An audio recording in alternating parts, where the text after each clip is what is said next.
see.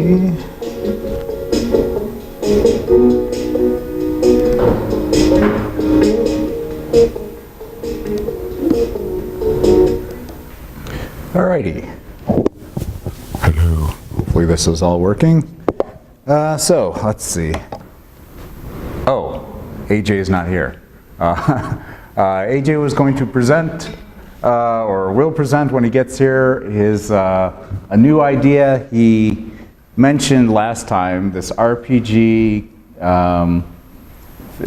what is that? Role-playing game with progressive rock-based score/soundtrack. And in fact, I saw that he shared a bunch of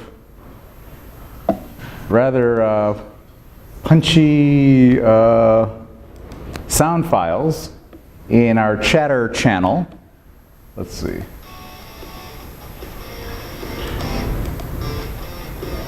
So actually, let me crank it up.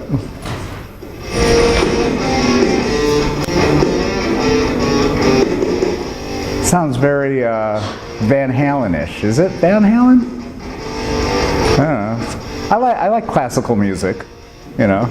So there's that. I have no idea where we're going with this boss fight. Okay. And then the theme, the town theme. I hope he gets here soon. I'd love to hear where we're going with this. What? Oh yeah, just wow. Very classic, video game. Anyway, so while we're waiting for AJ, hopefully he'll get here soon. I just want to put this out there again. It's like, keep in mind, the door is always open for not only new ideas all semester long, but also alterations or changes or suggestions about any of these existing ideas that I keep on my, basically it's the running list of ideas. So the last time we talked, I think I suggested that instead of us all editing this document, because I don't always notice when things change, that just like put something in the chatter channel or something like that, or just contact me directly just to say that you want to talk about something, present it either like AJ is going to do with actually, do you have a PowerPoint or just you're going to? Yeah, that's fine. And we're just listening to some of the tunes. Yeah. Yeah, which is interesting without context, but you'll give us the context. But so yeah, that's the idea. It's like it doesn't have to be formal at all anymore. Let's just get things on the table, come up with suggestions and stuff like that. Pretty much as we go for the rest of the semester.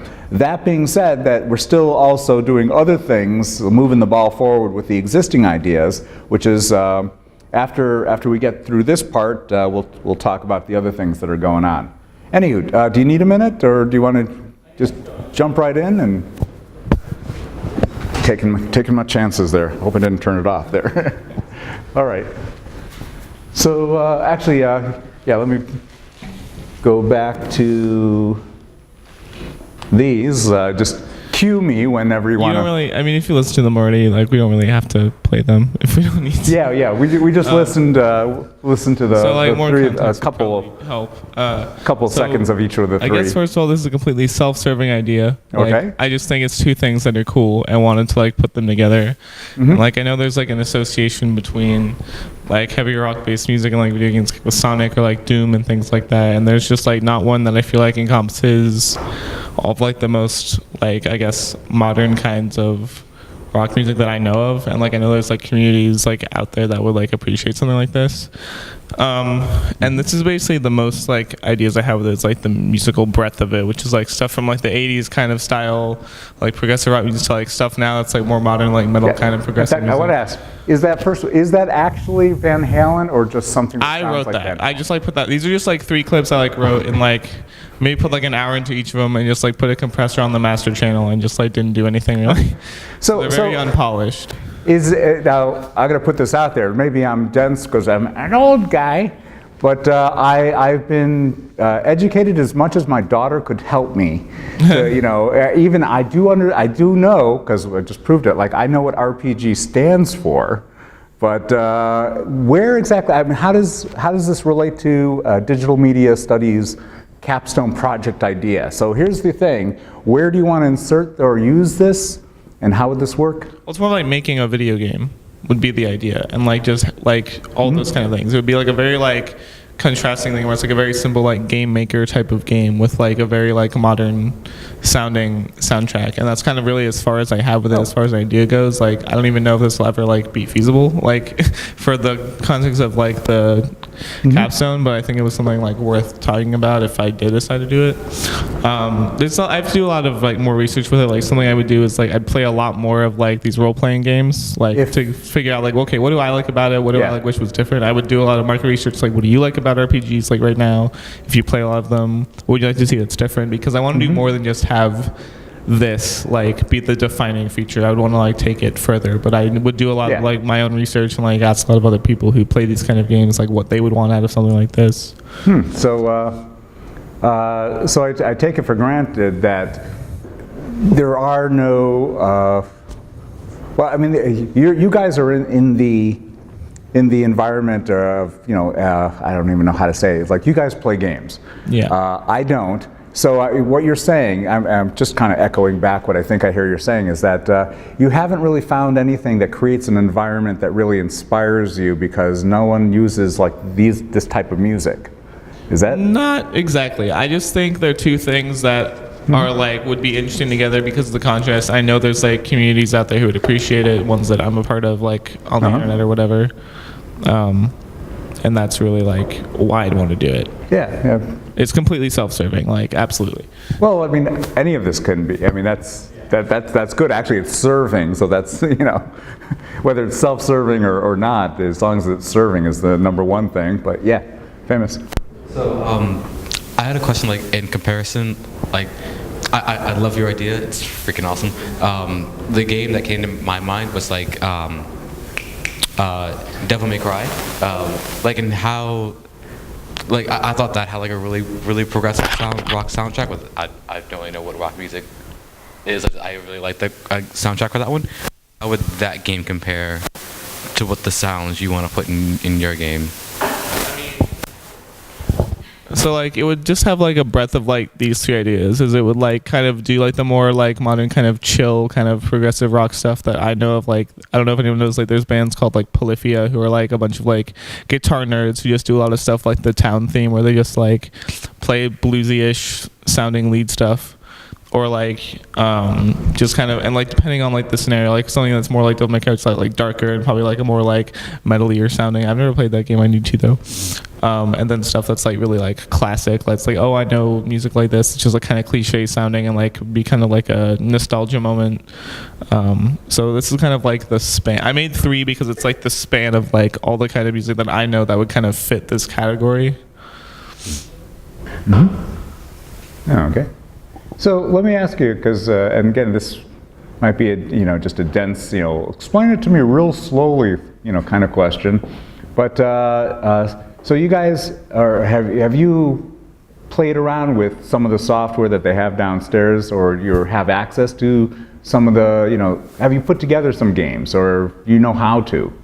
So like that's because that's not your focus. Anything from downstairs, but I have used software like Game Maker and Unity and Unreal, like in other places. Like I was in a gaming competition, RIT, like my freshman year. Mm-hmm. So like I worked with Unity a lot then, and with asset making, and I've used Game Maker and a couple other like there were like some events on campus where like we're gonna show you how to use Game Maker, and just like because it's cool. Okay. And that would be like my focus, just kind of make it as like bare bones as like possible, I guess. Okay, because that's the thing that actually catches my attention first and foremost, is that that's not even an issue in your mind. It's like, yeah, we'll make a game, and yeah, you're gonna. I'm not saying it won't be like time consuming and like take a lot of effort, but I do know that there's like tools out there that. Yeah, but that's the thing. You're comfortable with the idea of, because for someone like me, it's like I know of these software packages because I keep hearing you guys refer to them. I've never actually had hands-on, but the thing is that that's not a barrier. is like, yeah, we'll create a game. It, as you say, it doesn't have to be complex or very detailed, but the focus is just, and again, just to clarify, for my sake, is the focus is to create an environment, in the game that appeals to certain sensibilities, like using music like that, and that's the focus. It's not the fact that, oh, we're going to create a game. It's like, yeah, create a game. But I also want the game to like be good and like have like something additional that is interesting to people. I wanted to like maybe try and incorporate like the musical themes into like part of the game, but I haven't like fleshed out how to exactly do that yet. No, that's okay, and that's really intriguing because I remember I don't know when South Park came around, but I remember the slap in the face to everyone who when South Park first started, not because it's little kids with potty mouths, but the fact that they purposely made it very primitive. And actually it was more primitive in the beginning. I mean, it really looked like animated cutouts of paper photographed to create animation. I mean, actually that's exactly how they started it in the first season. And that just blew everyone away. It's like, that's not the key. Like the beauty of the animation, was never the point. It was more the stories and the potty mouths and all that other stuff. And so that is actually the first thing. Well, yeah, it's kind of creeping into my mind as you described it. It's like, yeah, we're going to make a game. It's not going to be like fabulous, but that's not the point. It's not supposed to be detailed or or have some like mind-blowing storyline or something like that. It's just kind of a fun environment that has a thing. So I actually, all of a sudden, I'm really intrigued. Cool. How you go, the details of that and the interest that you can generate here with your peers is actually, I guess, would be the next step.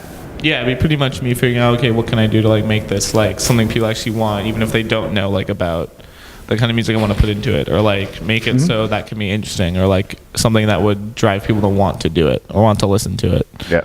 I gotta say, it's like with the 3 clips that, like I said, we played this. Turn it on. There we go. I mean, this is like that kid in the game who's like, I'm the best, I'm gonna be better than you, but I never. It's like, jump in the air. Like stupid. And that sounds like something new and based on my own kids playing games. Way longer than I thought they would be at this point in their 20s. But I've never seen much like that, and the same thing for this other one, Boss Fight. This is more of like the realm of where like the music I like the best, and is like this one? And I would like. I know I would do best writing stuff like that, where it's like a lot darker and like good for like boss like fight themes and things like that is kind of where I would want to put that. Now the one thing though. This one actually sounds more typical than stuff I've seen. Yeah, I tried to especially with the pan flute. And, I wanted to incorporate this one like a little more. I don't want to forget all like those elements because they're actually incorporated a lot now in that kind of music that I listen to. There's a lot of like electronic elements being used, so I thought it'd be interesting to try and keep that in as well, and like have kind of the harkening back a little bit, to kind of more nostalgia. Yeah. All right. Yeah, I definitely like the pan flute thing. Anyway. Yeah, very interesting idea. We'll actually on the next session, or cycle, as we go through and we start to continue to flesh out these ideas. I mean, this will be in the loop. We'll vote on it again. We're going to have more votes and steam, to see where or which direction the popularity goes, in the popularity contest part of this course. This is great. So actually, let me plug this in. What is it? 223. So we talked about this, and so this is in rotation, but actually before we move on, anything else that we should know about it, or you think you fleshed it out from a high level? It would definitely be a group project, I guess. It's like, by definition it has to be. Yeah, exactly. I think I've said everything I can confidently say about it at this point. Okay. So any other questions or thoughts or adds to the idea, what we're calling just progressive rock-based score for RPGs or whatever you want. Other thoughts? Yeah. In terms of like making a video game for like next semester, I think it'd be easier for like to do like a top-down, like maybe like a phone game. Yeah, I would get like kind of that. Yeah, like that's literally. Game Maker is just 2D, so. Yeah, Yeah. it would only be. Yeah, which is like not that bad. I mean, obviously getting into like Unreal and Unity is a pain, but like. Way too much more to go. Okay. Yeah, but, like, Yeah, Game well, thank Maker's you. not so bad. The worst part about Game Maker is it just crashes your computer a lot. Yeah, I would also say make things. Yeah. I'm sorry, the development crashes or the games crash? The program crashes. Oh. Oh, yeah. I don't even know what it does. It's just like it's a weird program. Like it works. Like I made a whole game in it last semester, so it does work. But it just sorry, Gerardo. I take up a lot of space. But it's just like you'll be like working on it. Save like every 5 minutes. randomly. Save often. Yeah, randomly it'll just like shut down and you're just like, okay. Okay. It's not that bad. It's totally doable for like a year or even just a semester. And by the way, I don't know if you've known, but like some seniors that have gone before, like I think there's a game, at least one game every year for DMS capstones. And it's always the same story that comes out of it. It's like, oh my God, this is so hard, and there's so many, arms and legs, and it's complicated, it's taking more time. And they started with the idea of like some kind of, at the quality of, what is that? The one that Microsoft Call of Duty or something like that. Yeah, Yeah, and that's the thing. It's like, instead of like $1 million budget and 100 people working at Microsoft to develop it, he's like, yeah, we're going to put this together in a semester with a bunch of us working part-time. Yeah. The idea, though, and it's like this is the one thing that gives me hope on this thing, is like, no, we're not aiming for that. It's more just, let's create a game, give it a story, and just focus on the the tunes, and stuff like that. In my experience, it's like best if, first of all, if you flesh out everything that you want to include at the beginning, because like the worst thing is when you're working on something and then someone's like, oh, let's add this in too, and then you have to like redo half of it just to incorporate that. And also, if everything you have like that's more complicated, you have some kind of backup plan of how to simplify it if it doesn't work. Right, absolutely. So like if you can be like, this is the goal, and then you're like, but if that doesn't work, like we can modify it in this way, like we can modify the gameplay a little bit or something like that to incorporate something that's a bit simpler, then normally like you can work it out. There's, in fact, the design industry is built around, supporting those ideas, but you always, and you hear words like fallbacks and fail-safes, and like in programming environments, like using, development tools like GitHub and stuff like that, you can fork, the code base to like, let's try something out, but not commit it to our code base. Those kind of things all exist because that's exactly what happens. It's like a great idea will sink the entire project if you don't know how to keep it sequestered while you flesh it out. But it's okay. Realistic expectations. So, okay. Last chance. Anyone else? Either on this idea, other ideas. Here's the list. Actually, of stuff we've talked about before and stuff we haven't. Again, I'm counting on you guys to reassert yourselves to say, it's like, hey, maybe I didn't flesh this out or explain it well enough, but you want to try again, just let me know. Like I said, message or something in the chatter channel, and we'll schedule it for next time. Yeah? Since we're going to be like voting, again, should we be like constantly defending our ideas and trying to make them more appealing?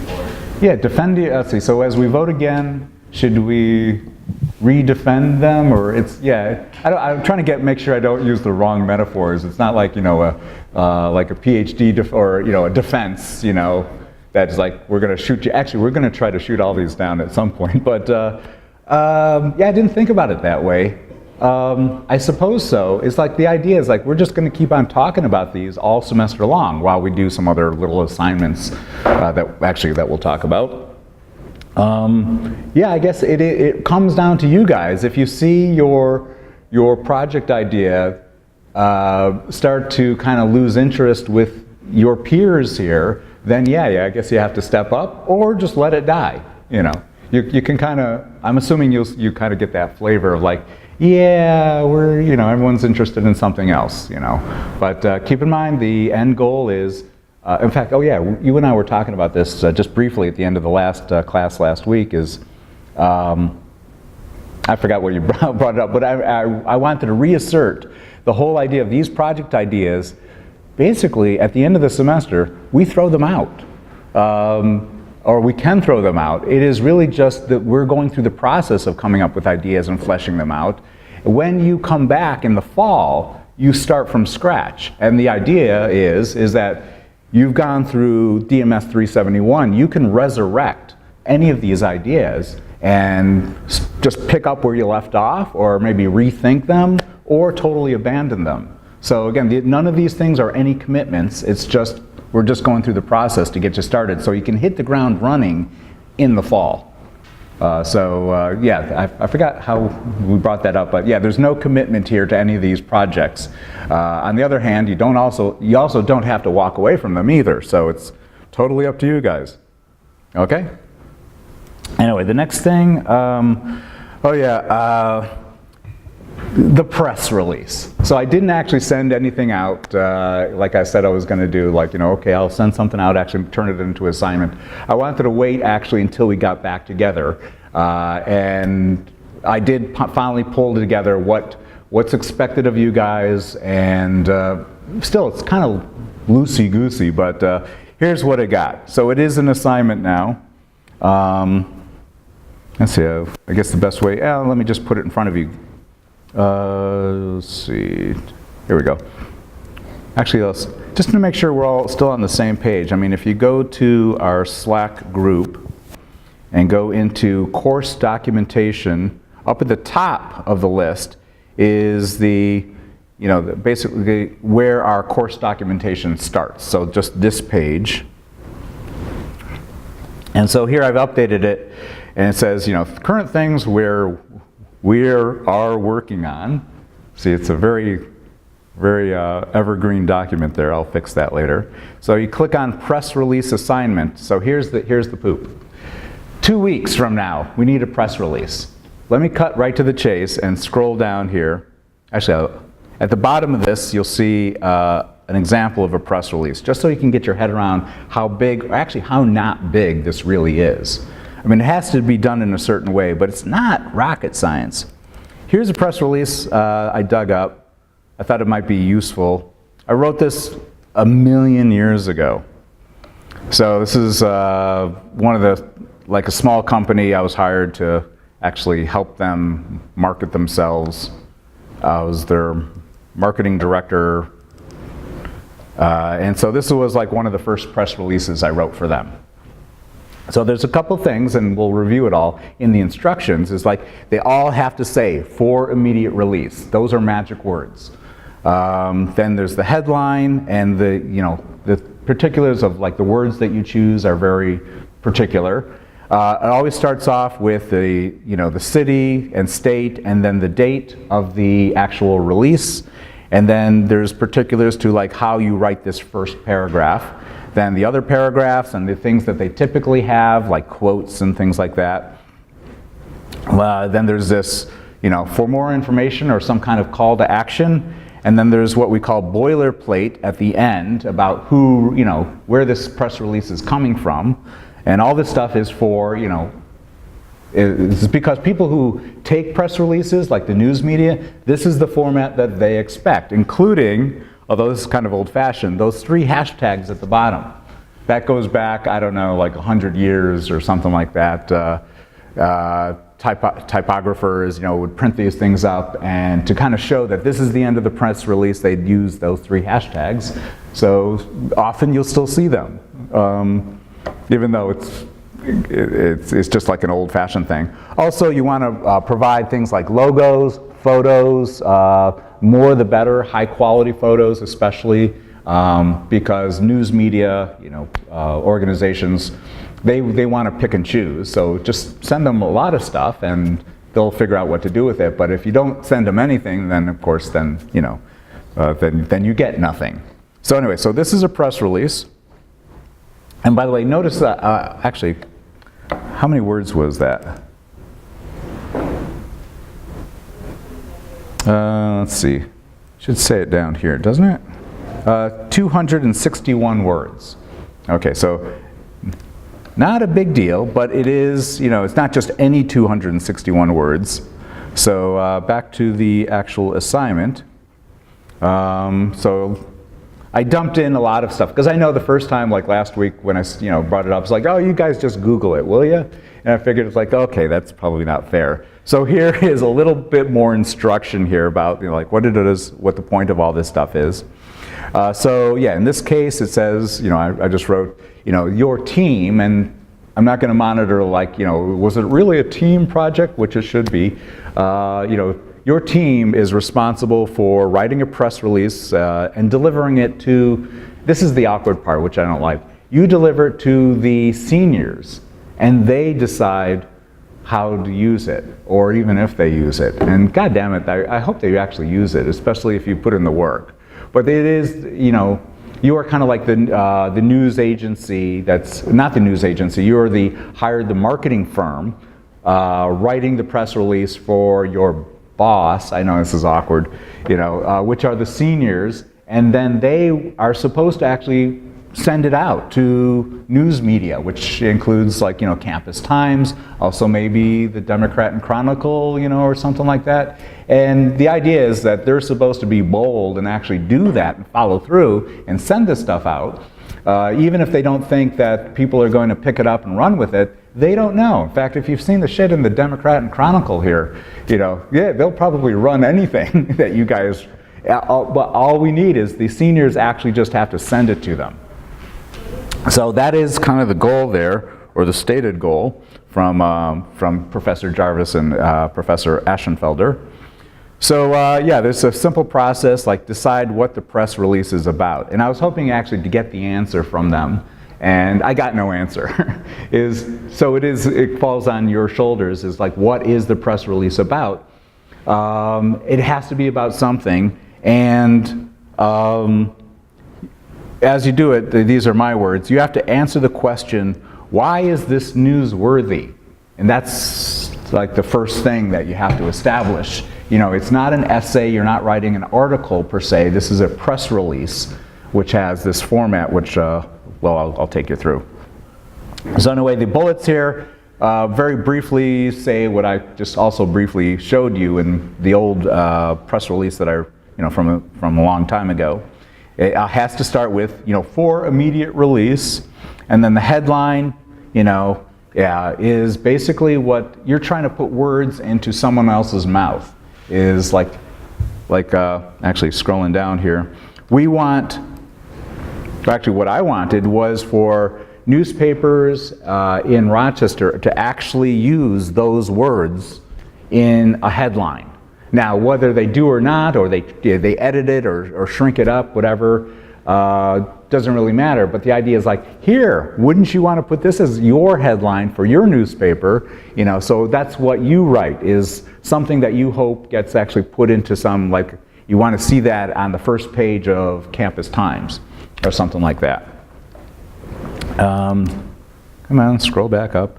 Okay, the headline, the date, location is a very specific format. You will use Rochester, New York, because that's what people do. The actual date, I guess as you deliver it, won't have a date, or just like a placeholder for a date, because it's whenever the press release is released is the date that should be, that should go there. So we don't know what that is, so just leave a placeholder there, I guess I'm telling you. And then you can read about, like, the opening paragraph, the way it usually has the feel to it, the things that it says. And actually, has anyone, or have you taken any courses about like different types of writing? Is that mandatory or something like that? Do you know about newspaper writing? The upside down pyramid, ever hear? Okay, real briefly, because I'm not a teacher in this, but as opposed to telling stories that could take any different direction, a newspaper writing is always this concept of an upside down pyramid, where the biggest, most important thing is always right up at the top. You don't want to, as they say, bury the lead. You put it always on the top, and every paragraph kind of faces that same treatment, is that it always starts off with the important thing and then drizzles out. And there's no punchline at the end. There's actually nothing interesting at the end. It's like all the interesting stuff is always at the top. And by the way, because I guess I have time, I'll digress a little bit, is that there's a history to that. Is this type of writing was developed in the United States around the middle of the 1800s, when a lot of newspaper stories were being transmitted across the United States, the early United States, over wires that were stretched across, the Midwest plains.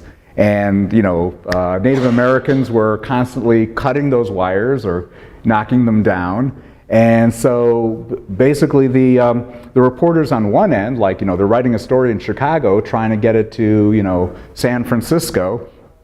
And so they would try to actually type as fast as they could the most important parts, because they never know when, like right while they're transmitting the story, when the lines will be cut.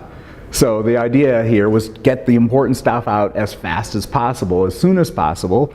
And I know that's the tradition. and also that's also what works well, because before that time, all newspaper articles were actually more story-like. Where they built up, like, it was a stormy, cold, dark night when, the Queen announced a new proclamation or something. So anyway, so that's the way you write this press release, is this concept of an inverted pyramid. The most important lines always at the top, and then it kind of fades off to nothing, actually. Contact information, conclusion, the boilerplate, like I said, is... In this case, I'm kind of guessing here, is that the boilerplate should be a paragraph about you and your shadow team. I don't know exactly how that will flow, I guess, or we can change it later, but technically that's, it's the organization that writes the press release goes into that boilerplate at the bottom. And then the rest of the, instructions, including the 3 hashtags, I wrote that. And then what I want you to do is turn it in Blackboard. In, like I said, 2 weeks from today. I figured that would be good. And also, if you would please actually convert it. If you're not using Microsoft Word, convert it to Microsoft Word and submit the Word document into Blackboard. That's pretty much for my sake there, so I can take a snapshot of these things, print them out a lot easier, and I don't know, hand them off to Aschenfelder and Jarvis. So let's see, so there's that. Any questions on that? 2 weeks, press release. It means a little bit of work. You got to go back and talk to those people. Yes? Of the shadow team? I'm sorry? Any photos of the shadow team in this, or no photos of the... Oh. I'm sorry, didn't quite, so just no photos of the shadow team, did you say? You mentioned last week we should take photos of the shadow team and put them in the press release. Oh, no, actually I don't know what I said last time, but I think I meant the shadow team takes photos of the seniors. Yeah. Oh, is that? Photos of the seniors in the... Yes, yeah. I think I may have oh yeah, here we go. Also important to include a logo. If they have a logo, that would be great. And also images. Did I say anything? Yeah. Or a relevant image. Actually should make that images. Like I said, more the better, but yeah, definitely take pictures of their stuff if it's appropriate, or them working or something like that. And you just send it along with the, in this case would be a Word document, to them. Also submit it to me for, so I can say, yep, 100% for all of you. As long as you submit it, in 2 weeks. But yeah, and then also, actually I guess I should say this. Yeah, don't embed the images in the press release. Submit them as separate files, so they're all of their highest resolution and easier to use. It doesn't say that up here, but I just thought of that'd be important. And not a million photos, maybe 1 or 2, maybe, and also a logo if they have it. Any other questions? Okay. So there was also one other thing I also thought of. Instead of just like dumping this off on your doorstep here and say, see you in 2 weeks on this, I figured I'll ask you in 1 week, like when we're back here next week, for some status, some informal status, just how is it going or how is it not going, only just to make sure that you're moving the ball forward there. Because obviously I think the hardest part of this thing is just coordinating with the seniors to get with them to do this, to get the information and be able to write it up. So, yeah, I figured 2 weeks should be more than enough time. Well, actually, do you think, how hard was it to meet with them before? I mean, I heard some stories. It was challenging, but we can try again. Yeah, it was challenging, okay. Yeah, anyway, so I figured 1 week I should hear like how challenging it is. And then in 2 weeks, hopefully it'll be done. And if not, maybe after next week, we'll do what we need to do. Maybe move it out another week. I hope not, because I hope to just flesh this out. And so we could get back to our stuff. Let's see, so let me see, was there anything else? Yeah, let me know if you have any questions about anything else having to do with this stuff. Let me ask you a question though, and this is between us and the video camera. I got this weird email from Aschenfelder that said that no one from DMS 371 has contacted any of the seniors. I went on Wednesday to the class. She was there and said hi to me, and we talked. And she interrupted my interview to talk to me, so I was absolutely there. Okay, well, I know. Yeah. We spoke to people like nothing. I've spoken to Ryan multiple times. I know. Yeah. We So, sent you an email transcript oh, if you want. Yeah. I don't know where. Ryan's massive group drama. I'll tell you all about it. Yeah. Oh. Oh. Okay. Wait. Should I turn the camera off? One of the members left their group. Pick up the microphone. Go on. Do tell. Wait. Since last Friday? Yeah. Or- Literally earlier this week, one of their members decided. Ooh. I don't know. I was talking Okay. to their group lead, Carolina, and she said it was one of. So there's, in their group, it's her, 2 other women, and then a guy. And she said it was one of the other women. So I don't know. It was either Kalila or Skylar. I don't know which one. Okay. And I don't know. Apparently, got fed up with the way they were doing things, and Oh, is that I don't even know. the best and the rape experience? yeah. Oh yeah. Yeah, so Yeah. she left the group and said she's just going to do a project on her own now. So she's like now doing a project on her own, but then she, like they have a website, Mm-hmm. And Oh, yeah. so they have like, everybody has like the password and the email and stuff so that they can make edits to the website if they need to. Right. She went onto the website, changed the passwords and email so that nobody else could get into it, and then like held it ransom for like 3 days, and then like made changes on the website that she wanted to make. Like took herself out of it completely, and then Holy shit. Carolina's like freaking out because she's like I don't know what she's doing to our website right now. So, I'll try to turn this into a teachable moment. Yeah, but she said now that she's gone, it feels like a relief because she felt like there was just so much like tension between like what the rest of the group wanted to do and what she wanted to do. Okay. That like it was just taking forever to like get stuff done. She said now that she's gone, it's much easier to just kind of like. I mean, stuff. organizationally, I've seen this professionally, and unfortunately, by the way, high school type of environments exist everywhere, and you never escape them in fact, this is why I don't work in corporations anymore. I mean, I've had it with that kind of stuff where you're forced to work with people that that just have a different mentality, I'll just put it that way. And and trying to avoid that or deal with that is a major thing. And I've experienced exactly what you're saying, where it's like, That's hilarious. if we could just flush this person, and actually what happens in corporations, I'm not going to tell too many stories out of school here, but I've seen people get promotions or promotions to get them out of an organization so other people could get back to work. That's one way to get rid of someone. It's like, you've been promoted to be in charge of and then you always know it's like a fake promotion, because if it's a long title, like, you know, assistant to the president of the administration for the quality control processes within the production printing environment, or something like that. It's like, oh, one of That's those made types up. of promotions. All right, well, I know who it is now because I just went on their website. So you guys can all look at their website and see who it is as well. It's, It's Ryan on Manchester.edu. no, it's the person who's no longer on the website. Okay, I'm gonna leave it at that. So yeah, I'm trying to like make sure you guys continue to talk with each other and reach out and understand each other, lest you have an issue halfway through your. Actually, where are we? Like more than halfway through their capstone development process.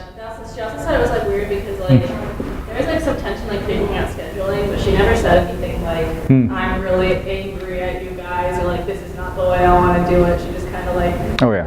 sent an angry email to like everybody. Yeah, that passive aggressive kind of like it's everything's nothing's fine. How you know, how are you? It's like fine, fine. I quit. You know. Yeah. So I don't know what to say about that, but yeah, I hope that doesn't happen to any of you guys. That being said, so yeah, you guys obviously do know what's going on here. And by the way, I got the email from Ashenfelder, it was like last week. And I responded, and it says like, no, actually, everyone's presented like their reports and feedback of how things are going with you guys. And I didn't think that you guys just fabricated all that stuff. So I can't explain that, but there you go. So presentation from Outlook, that's where we came up with it, and really spoke to them about it, and we looked at their presentation that they gave. Oh, yeah. How we really came up with that versus Yeah, no, it was great. I think we're doing everything we're supposed to be doing at this point. So speaking of, more stuff for us to do. So I think I warned you last time that we're going to start picking apart and throwing spitballs at our own ideas, all in the good name of trying to make sure that we don't hit these barriers by surprise later. We're going to try and figure out, how could this possibly go wrong? Although I don't think I could have predicted the interpersonal issues. At least let's try to get our heads around the technical issues before they surprise us. So let's see. Just want to actually remind everyone about this. This is what I showed you guys on day one. No, not that one. Here it is. Come on. Okay, so actually just 2 slides here. So this slide is basically all under the rubric of criteria for capstone project ideas. The idea of having, some empathy or some, what is the thing we're trying to make better in the world? Which, by the way, just as a reminder, because I just saw this article crop up somewhere in one feed or something like that, that this thing that Steve Jobs famously said back in like 1985, still very appropriate, is like, he was talking to his own developers in Apple and says, no one cares about your stupid product, basically. And he's just like, oh my God, how could you say that? And basically what he did is he turned it around. It's like, they only care about how your product will make their lives better. So talk to me about that. Like, what is the point and how is it going to make their lives better, as opposed to why you think the product is good? And so that actually is, the lesson. And so that's where all this stuff should start, is like, what is the emotion? Now, granted, we've kind of got a compressed time frame here, just this semester, to start going through this process. So we kind of jumped over that, but we do need to follow back to make sure we do make that connection. It's like, really, who cares? Really, that is the major thing. Then make sure we understand and can really relate our idea in a very, like as I always try to say, like a very squashed, simple, like 1 or 2 sentence, summary. Even if it doesn't feel fair, we need to do that to be able to, really. Whatever idea you have, if you can't explain it in like 2 sentences, then it might not be a good idea. Seriously. So make sure we can do that. And then also from a technology standpoint, everything comes down to this model. We're dealing with computers. This is how computers work. What goes in, the gazintas and the gazadas, and then the stuff in the middle is things could get lost, and you can hit a brick wall in any one of these three areas. So again, we just make sure we need to define it, even if it's seems like a ridiculously simple part of the process. It's like stuff goes in, stuff goes out. We see that in computers all the time. Okay, let's really talk about it because there might be a sticking point in any one of those areas. So here's how I'm going to move forward on this. Let's see. So I took actually from that quick poll that we did last time. Let me zoom in on this. This was, fair or not fair. This is what we got. So it seems like a good place to start. The score is what came out of. I don't know how it was calculated, honestly, but more people voted number one for the food truck tracker app with 1 P.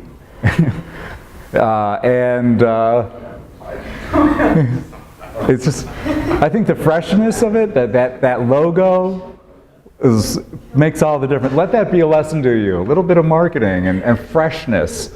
That was. Process of design tonight, 5 p.m. Comes 100. Okay. He is the club. All right. So anyway, you got a good track record with me, so that was an awesome logo. Also, I love food trucks, so I hope we can talk about this a lot. The Social Atmosphere Coloring Book was number 2 there. You do a little better. Get a logo. Yeah. Virtual Zen for children with disabilities. Yeah, I think that's what we need. We need an app that will develop a logo for you. Heartbeat was Heartbeat and the Pen Translator. So that was the top 5. And if we could actually just start going through, this is the way I plan to do it. So actually, I got some reminders here that I'll toggle back where I just kind of grabbed your slides and focused on just what you originally wrote, and then hopefully that'll just help us remember what we're talking about as we go through this. But what I plan to do is, we'll see how well I get along with this relatively new keyboard. I'm going to type in some notes as we have a discussion about this stuff. Let's see, so where the hell was it? Idea, criteria, here we go. So I created this new Google Doc. Now let's see. So take a look up here. Let me zoom in. Let's see, how's that? Maybe back out a little bit. Okay. So here's the top 5 ideas based on our last vote. So I want to back it up to the empathy part. Again, just to be really clear, even if it's like, well, people or something like that. No, let's actually define it.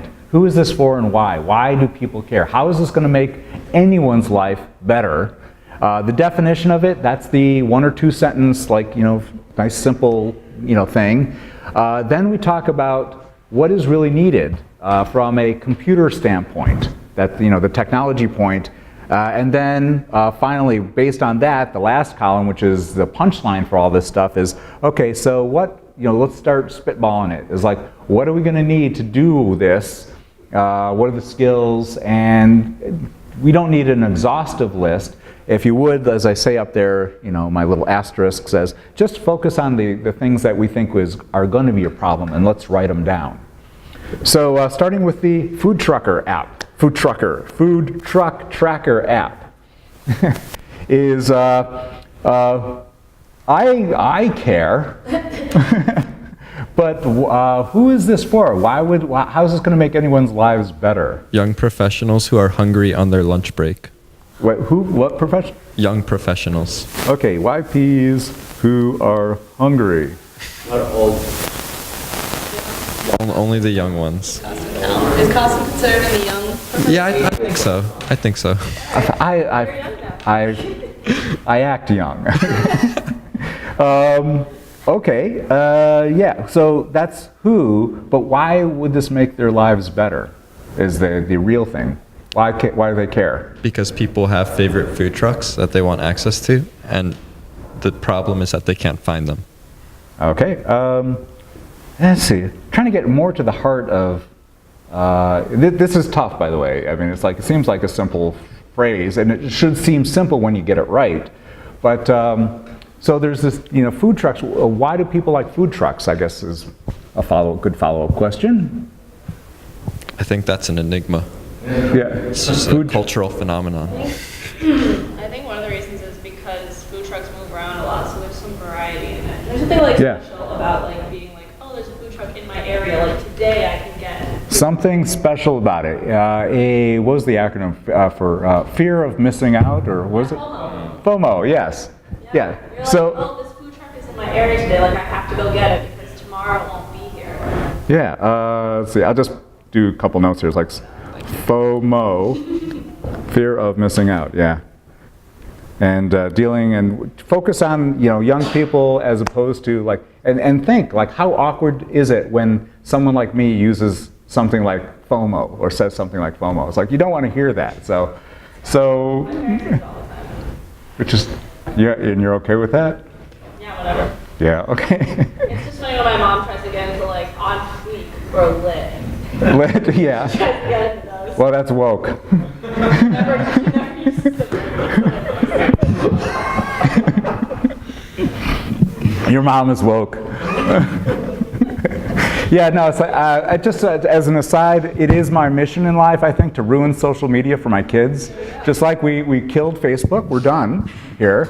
Snapchat, we're almost there, and now moving on to Instagram. So look out. So, I think it's just our costume, Anyway, it's nothing in there. I just make comments, like awkward comments, Oh, you were so cute at that age, I took that last week, Dad. They grow up so fast. So, okay. We talked about this, and I think you had, okay, focus. Definition, food trucker app is an app, but, so, I mean, that's probably the thing, with 2 Ps, by the way. It tracks food trucks and street food and maybe puts in orders for pickup.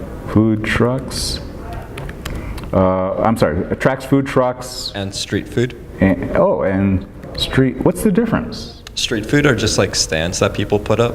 Oh, yeah, not a whole, like, it's like, it's a trailer, actually, isn't it? It's like, A trailer? The vendors are just on the streets. Like, we don't really have them in Rochester necessarily. Yeah. oh, yeah, I've seen actually, yeah, food Yeah, like stands, people which just is put on actually a the table. trailer, not a truck, because they tow it and then set it up. But oh, no, actually, I was in Chicago a couple weeks ago, and there was that whole Christmas area or something like that, and those were actually freestanding like tents and things like that. So, and that was okay.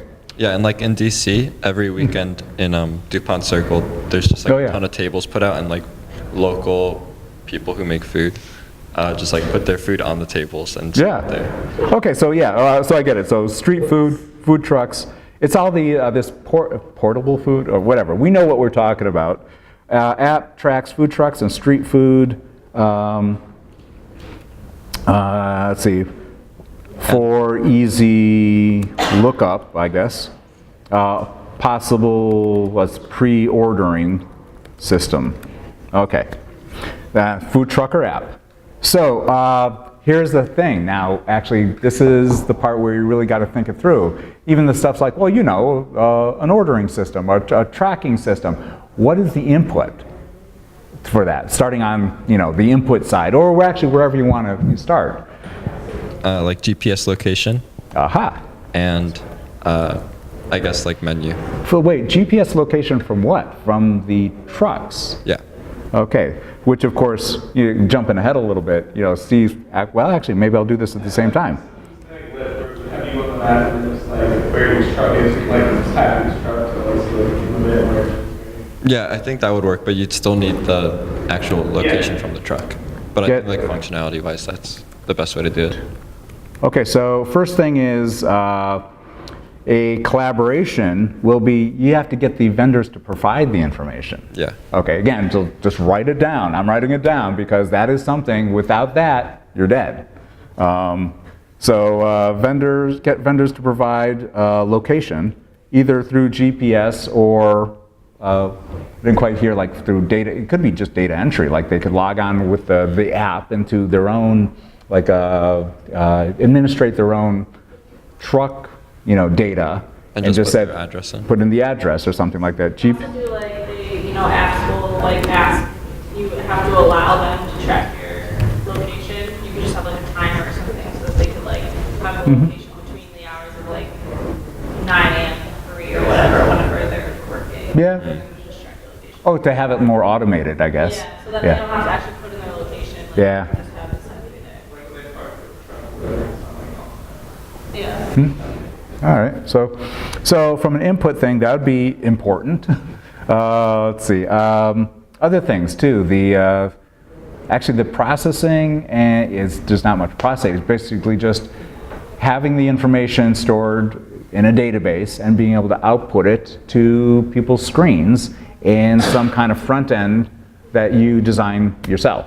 So basically, you'll need a database to store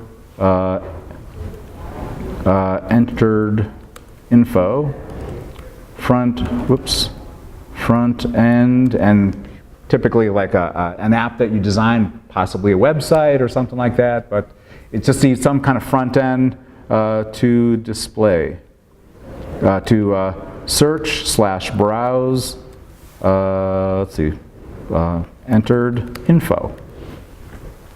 Okay. Any other things? I mean, again, it is the idea to kind of flesh it out in the most simple, most basic, and what seemingly obvious ways, but other important things that may cause problems down the road. Yes? I'll repeat it. Yeah, go ahead. Yeah, just talk. So in making your app, one of we were going to make an acronym tip, and I was looking at your name, like if you move app in front of food and change the app to a PH, your acronym would be back to a PH, and I thought that was funny. Okay. Well, actually, you're gonna make an acronym for your. Yeah, I'm pretty stuck on curb. Oh yeah, curb. Remember that? Curb. Fat curb. Just for you. Okay, and then what was the other part? The first part that you were asking was like, are you going to create besides the? You said acronym. Yeah. Oh. Which is curve. Oh, I get it. Okay. What curve name, right? It's curve. It's on the curb. Yeah. Where is it? It's on the curb. On curb. The curb. Curb your hunger. Curb. Okay.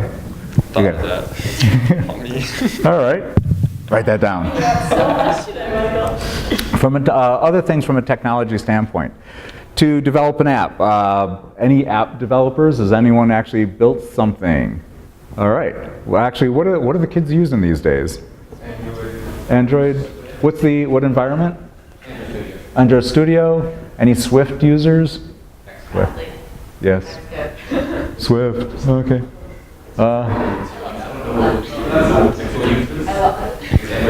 Oh yeah, I'm not in that. I don't live in that world, so I just know there's stuff out there. You have to know it. So, all right. Obviously, I'll say app development. Yeah, that's right. Gotta have to think like which environment do you want to support first, or? Put up on the App Store. I don't think that works. Yeah. But I have an iPhone. So there you go. Then. App development is a skill, obvious. What other things? Getting the we're not even talking about the ordering system. Yeah, I think that's going to be like a tough one. That might be the extra reach that Yeah. will be the first thing to get chopped. But don't chop it yet. Ordering system basically there's a lot of pre-packaged things that you can get off the shelf.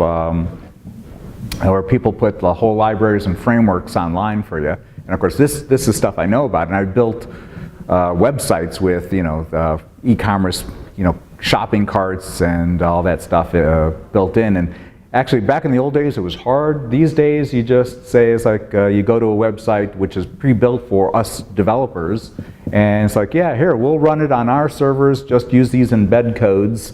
But it is something that takes a little money up front, unless you're going to build it yourself, which you don't want to build it yourself. A lot of these off-the-shelf packages will say, it's like, okay, you can have it, or we'll let you do it in a demo mode for free, but if you actually want to try it and turn it on, it's going to be like, $25 a month, and you have to commit to a year or something like that. We could talk about that, if we continue to go down that path, but I don't know how that would work with the university, but would we get into the business of, I don't know. Yes. Well, yeah. I mean, your tuition dollars at work here, so Yeah.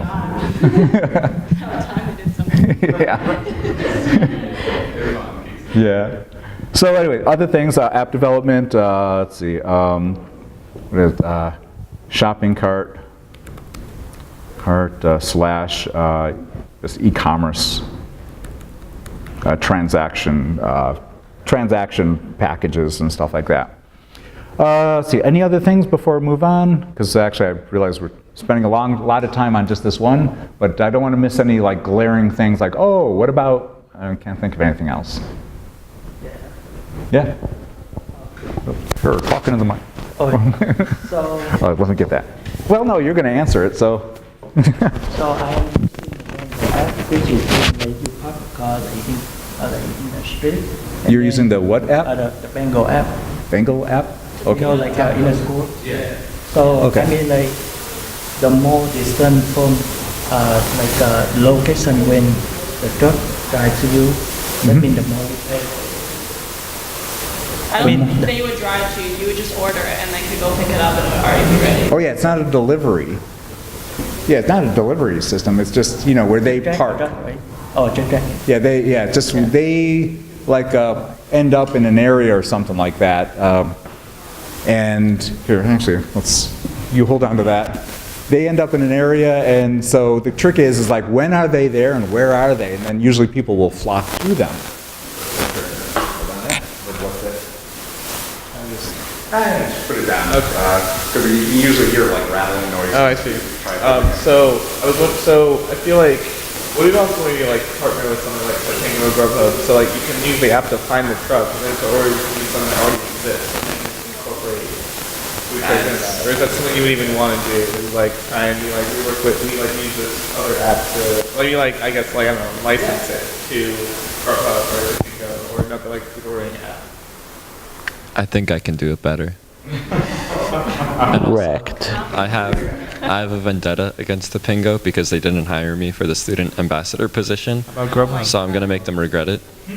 Okay. All right, don't join Michael's group. He's Don't join Michael's group. letting emotions get into it. You need to get kicked to the curb with curb. How do you pronounce Tapingo? Tapingo.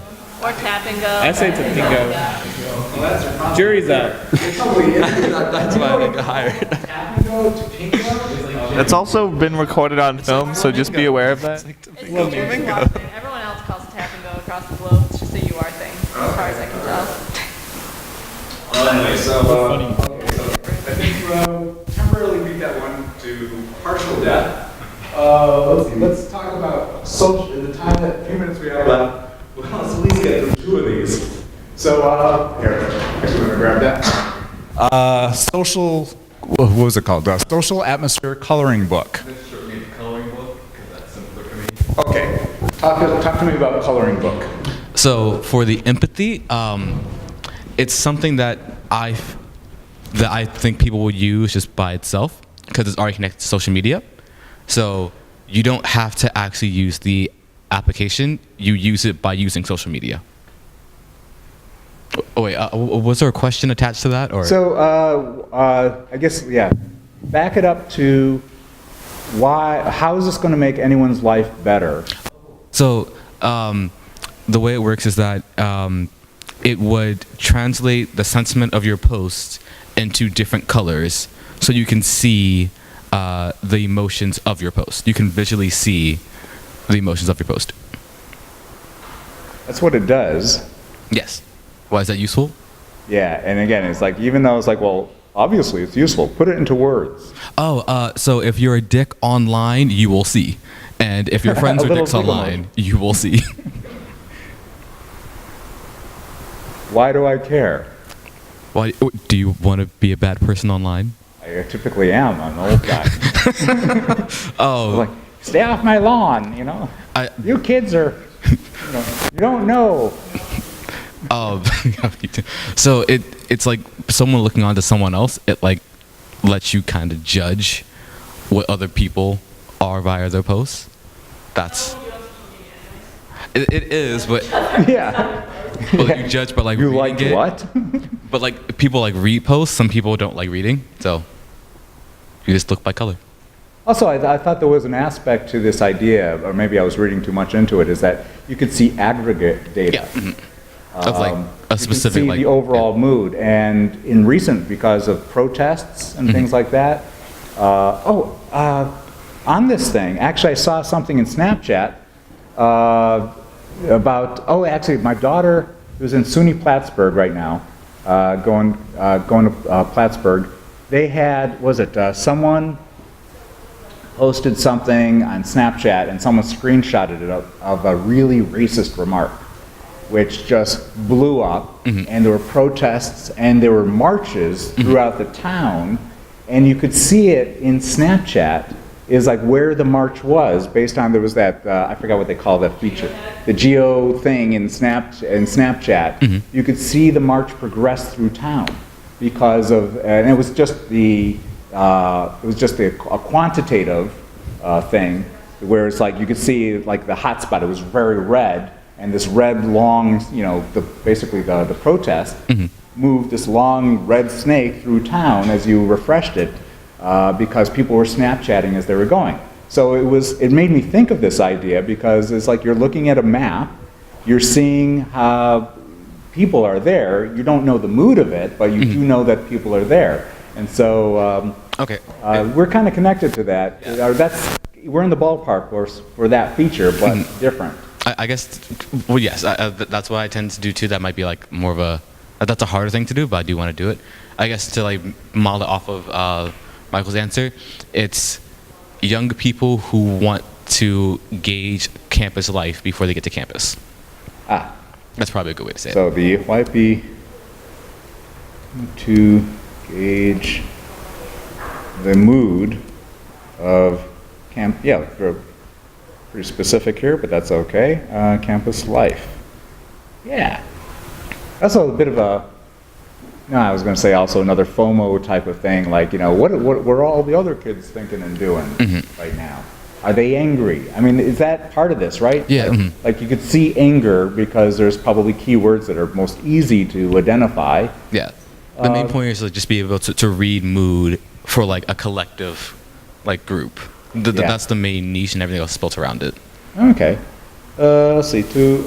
And actually, I'm going to put some words in here just to make sure that we go in the direction that I was hoping we'd go into. It's like, and again, so what? And it's like, so people feel they understand what's going on around them. Yep. Okay. Want to hand that down there to AJ? I'll put it into your hand. So I'm just curious about the possibility of it just being like, well, I guess like how many colors do you plan to have? Like how many emotions are there supposed to be in the like app? How are you going to like mark them on the map? Are they going to be like white circle around them so you know like where that is? Is it going to be like pixel perfect where it just like represents like a subset of pixels and it kind of is a giant gradient? And even then, what's the likelihood of it just being like 3 or 4 major colors across the entire thing and things like that? So the software that lets me analyze sentiment is Luke, and there's about like 60, maybe 50 categories of like emotions that can be generated from the software. So it would never be like 3 colors. I don't know how many colors there actually are, but I assume like there's like infinite colors because there's always like a spectrum. So it'll be like different shades of the basic colors, which I don't know: orange, pink, green, the rest. Yeah. I don't know By the way, what it says when I make since brown. you mentioned it, that there is a package that you're thinking of leveraging for this. In the interest of time, let me just actually go down there. What was the software package? Luke, L-I-W-C. I'm sorry, LWI? L-I-W-C. Don't know how it spells Luke, but it does. L. W-C. Yeah. Yeah. They pronounce it as Luke. I'm sorry. Okay. Yeah. So have you? I remember you said this before, but have you had hands-on time with it, or you just? Know that Yeah. it's It's like just a giant like Python script thing. Oh, okay. Kind of just plug it in and run it. So let's see. And we have the software here. It's free. Oh, okay. Let's see. It was some grad student's project, and they just distributed it afterwards. Okay. Let's see. Let's see. Okay, I'll just put that down there. Other things here, just like jumping right to this whole section, which is kind of the point of other things that might be a barrier to make all this work. I would have to get APIs from social media. I know Twitter has an API that lets me read people's twits or tweets. I don't know the words for it. I think it's twits. Tweets. Oh, it's tweets? Really? Yeah, tweets. I like twits better. It seems more accurate. No, it's twits. And Twitter, I believe Facebook.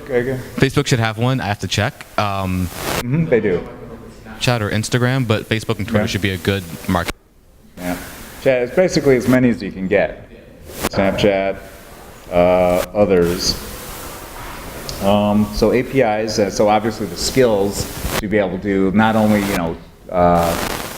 establish that they exist and that we could use them in a way they're robust enough for this purpose, but also like, is anyone, can anyone come up to speed on actually using those interfaces? There is a website that I learned in Studio Write 151 that like has every API on one site, and it just like plug and drop the code to read it. So it's not that hard to grab. It's you only get a certain amount of pings per month unless you start paying for it.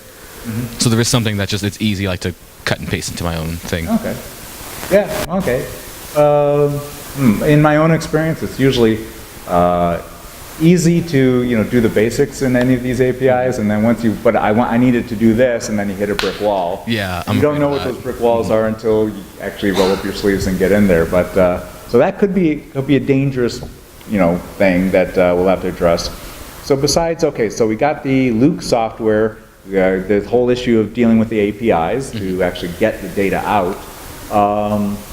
Then, I'm trying to think, what else is there? Well, there's a front end, I guess, to actually access. So let's see, develop. And actually, how do you envision this? A website and/or app, or? I figure website would be easier. A application, a phone application. Yeah. On one, I feel it would overheat your phone, as opposed to your laptop quicker. Okay. Any other questions about this, or thoughts, or things we should probably flesh out? Yeah.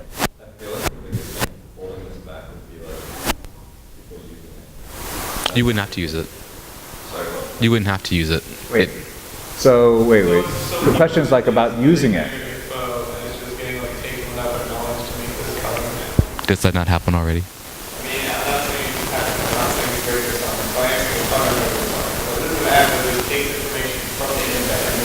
Someone would still have to download the app, or somebody would have to integrate it. Pretty much, yeah. You just click allow. Yeah. So I think that's what I mean by using it, is getting people to know that's a thing. I feel like people already don't like the fact that Facebook do that, so then when we have this new thing that does that, they'll be like, why? But, okay, so in terms of, think in terms of the whole development process, you have to think of the design process as like, so who are the users? So there's the passive user who's just using social media, putting the stuff out there, and then there's APIs where you can access anything that's already publicly available is publicly available. And currently anyone, and a lot of people are doing lots of things with that stuff. We're not asking for special permission. No, not at all. And so, like on Twitter, it's all that, it's just out there. The other user is actually the one who would have to install the app or go to the website. And for that, yeah, there's no logins required, there's no permissions needed. Whether we like it or not, that is what's happening. But someone will put the download the app. Oh, The idea is how would you get people to want to download your app? That's why I was like, website or app, it would kind of just be like a fun thing for people to try out first, and then if it gained traction, then like people start Yeah. using This it. is an idea that counts on like, if you only had 5 people in your area who had this app, it wouldn't really be that cool. I'm sorry, let me interrupt. Just a question. You don't have to have participants for it to actually work. Yeah, you don't. No. As long as people post on social media, it's always working. Yeah. But you would still then have to, I guess the issue then would be getting it through Facebook, What do you mean? like getting the data from Facebook. Yeah. APIs. So like, I don't know. Okay, for Facebook might not be a good, or at least an initial app, or social media platform to pull from, because most of the stuff is behind Facebook's walled garden. You could only, for that platform, you could only access stuff which is public, which most of it isn't. You know, you have to be in Facebook as a user and friends with people before you can see most of the stuff. And then as a user in Facebook, you can have an anonymous user, like for your app, but you can only see the public stuff, the stuff that people, post public. It's the other social media platforms, like especially Twitter, that I can see actually most of the data could come in from. Although do you guys use Twitter? Yeah, but there's a lot of times stuff we recommend people to. Really? Or it's just like, you can use that as paper ads. Yeah. I think for a digital media studies capstone project, there's enough out there to actually see if it's viable just to develop something. And the idea, though, it's still going to be like for like a broader project or something that goes beyond this, is that, yeah, that might be a problem of, getting people to participate with. You have to kind of get that, get the people providing permission to their social media posts to really make it take off. So I did think about that, and I do worry about it. As a fallback, instead of promoting it towards like young people actually posting like on social media, there's enough public posts that I can switch it to like researchers and just have it like be like a data set that they can use, just like a different version of like how posts are read and understood. So that would be a fallback market. I'll play with my own words here. Okay, so let's see, usable. So what I'm going to do, I'm going to think of some other way to move this process along faster, because I enjoy this, but we're not, going to get too much. I'm going to put this together and ask you guys to go online and plug in some stuff, and I'll try to compile it for next Friday. So again, as always, look for something online, an assignment in Slack, and like I said, I'll ask you to provide some information, some of these barriers that need to kind of flesh out. Till then, have a nice weekend and stuff. See you guys later. Okay, thank you.